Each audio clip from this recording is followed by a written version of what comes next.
नमस्कार। आप सभी का स्वागत है मेरे चैनल कहानियों का ध्रुवतारा में।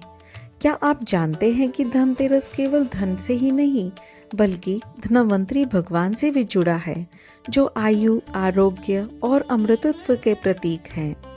बहुत समय पहले की बात है, देवताओं और दानवों के बीच लगातार युद्ध हो रहे थे और बार बार पराजित होकर देवता बहुत कष्ट में थे।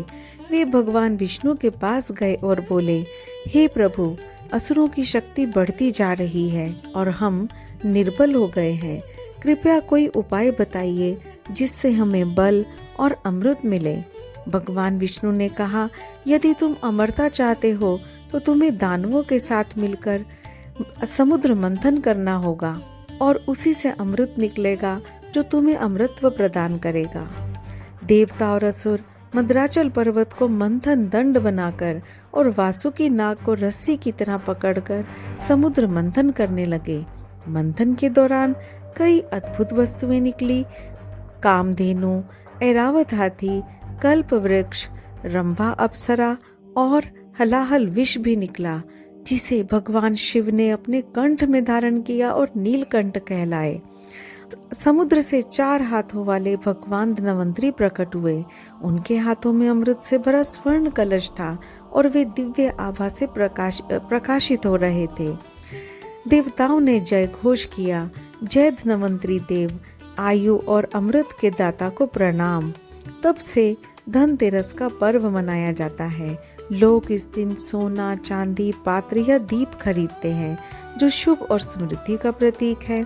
कहा जाता है कि इस दिन धनवंतरी भगवान की पूजा करने से रोग और अकाल मृत्यु से रक्षा होती है। तो धन केवल सोने चांदी से नहीं, बल्कि सच्चा धन है स्वास्थ्य, दीर्घायु और आस्था। धनतेरस से जुड़ी एक और कथा है, जो है यमुनावती की। बहुत समय पहले हिम नामक राजा की पुत्री थी यमुनावती। जब ज्योतिषियों ने उसकी कुंडली देखी तो बताया कि विवाह के चौथे दिन ही उसके पति की मृत्यु हो जाएगी। यह सुनकर सभी चिंतित हो गए, परंतु यमुनावती बड़ी धर्मपरायण और बुद्धिमती थी। विवाह के बाद जब वह दिन आया तो उसने एक योजना बनाई। उसने अपने पति को सोने चांदी के आभूषणों से सजा दिया, कमरे में अनगिनत दीप जलाए और दरवाजे के बाहर सोने चांदी के सिक्के और रत्नों के ढेर लगा दिए। वह स्वयं मधुर गीत गाती रही और अपने पति की सेवा करती रही। उसी समय भगवान यमराज युवक की आत्मा लेने आए, परंतु जब वे द्वार पर पहुंचे तो दीपों की उज्जवल रोशनी और गहनों की चमक से उनकी आंखें चकाचौंध हो गई। उन्होंने कमरे के भीतर प्रवेश करने का बहुत प्रयास किया, पर प्रकाश इतना तेज था कि वो लौट गए। सूर्योदय हो गया और वह अशुभ घड़ी टल गई। यमराज ने आशीर्वाद दिया कि जो व्यक्ति इस दिन दीप जलाकर मृत्यु के भय से मुक्ति की कामना करेगा, वह दीर्घायु होगा।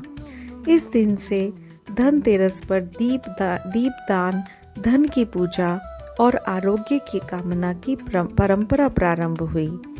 तो संदेश क्या मिलता है? प्रकाश और श्रद्धा से मृत्यु जैसे अंधकारमय भय को भी हराया जा सकता है। तो धनतेरस का पर्व इस प्रकार से स्वास्थ्य, धन और दीपदान से भी जुड़ा हुआ है। तो स्वस्थ रहिए, मस्त रहिए, जिंदगी में आगे बढ़ते रहिए। कहानी को लाइक कीजिए, शेयर कीजिए और चैनल को सब्सक्राइब कीजिए।